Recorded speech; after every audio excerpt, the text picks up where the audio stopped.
We're Lakeville North's advanced culinary class. Today we're going to learn how to make chopped cheese. Okay, we're going to start by chopping onions. In the pan we saute onion to medium heat, ground beef.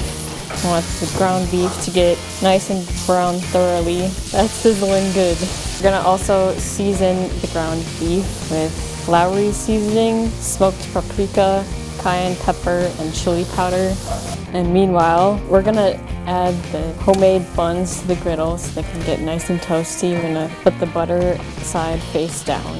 Beef and onions are cooked. Now she's gonna make it into a long rectangle. Now she's gonna add American cheese.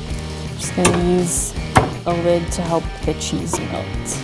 Now the cheese is melted, we're gonna transfer it to the hoagie buns. Finely shredded lettuce, thinly sliced tomato. You can add any condiments you want. We have ketchup. Let's eat.